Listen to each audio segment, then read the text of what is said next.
Could dress up to get love. Assalamualaikum warahmatullahi wabarakatuh. Saya Silma Natalia, NIM 21202093 akan membacakan materi tentang pengertian populasi dan contohnya dan pengertian sampel dan contohnya. A. Pengertian populasi. Populasi adalah kumpulan atau jumlah keseluruhan objek yang ingin diteliti.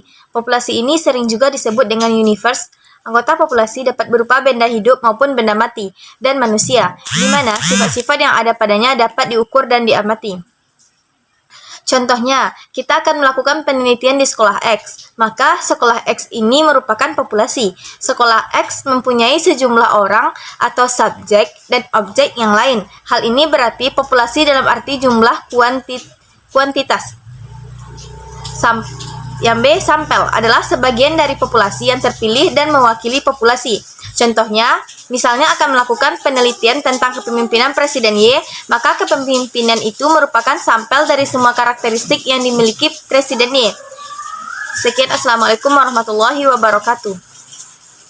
Assalamualaikum warahmatullahi wabarakatuh. Perkenalkan, nama saya Rahma Putri, NIM 21262. Baiklah, saya akan melanjutkan materi dari saudari Silma, yaitu cara pengambilan atau teknik sampling.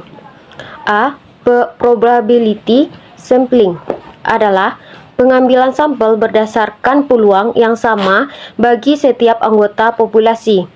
Teknik probability sampling terdiri dari 4. Yang pertama, simple random sampling, yaitu pengambilan data secara acak tanpa memperhatikan strata yang ada dalam populasi. Yang kedua, proportionate stratified random sampling, yaitu teknik ini digunakan bila populasi mempunyai anggota atau unsur yang tidak homogen dan berstrata secara proporsional. Dan yang ketiga yaitu disproportionate stratified random sampling, adalah teknik ini digunakan untuk menentukan jumlah sampel bila populasi berstrata tetapi kurang proporsional.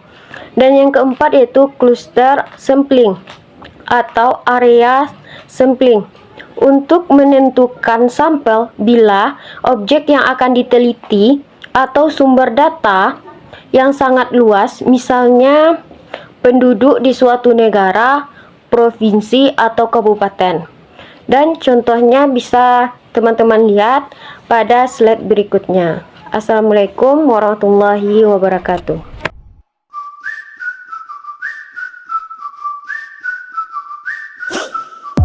Bismillahirrahmanirrahim. Assalamualaikum warahmatullahi wabarakatuh. Baiklah, saya akan melanjutkan pembacaan dari saudari Rahma, yaitu non-probability sampling atau pengambilan sampel tidak berdasarkan peluang yang sama.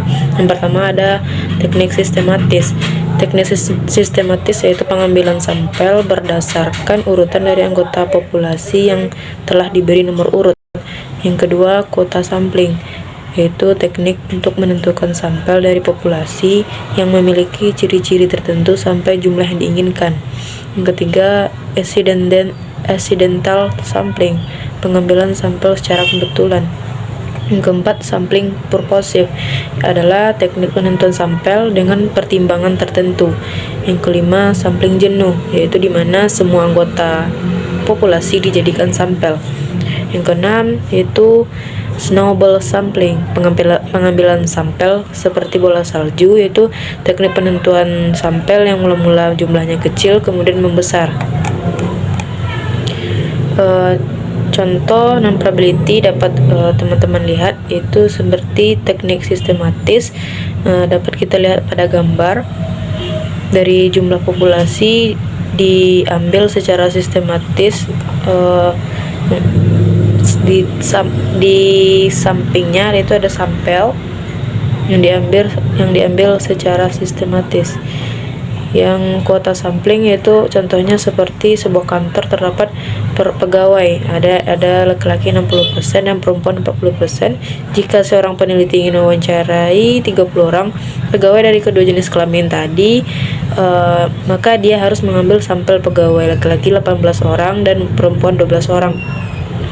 Yang snowball sampling dapat kita lihat pada gambar bahwa dari sampel pertama kita ada pilihan untuk bertanya seperti yang tertera pada gambar. Itu ada pilihan A, B, dan C dari satu orang ke orang lain gitu. Ukuran menentukan sampel, yaitu menentukan ukuran sampel menurut Slovin menggunakan rumus N sama dengan N besar per 1 ditambah NE kuadrat. N kecil yaitu ukuran sampel, N besar yaitu ukuran populasi, E persen kelonggaran ketidaktelitian karena kesalahan pengambilan sampel yang masih dapat ditolerir atau diinginkan. Misalnya 22%. Baik, hanya itu yang dapat saya sampaikan. Salah janggal dalam pengucapan. Wassalamualaikum warahmatullahi wabarakatuh. To get love, but guess what? I'm never gonna be that girl.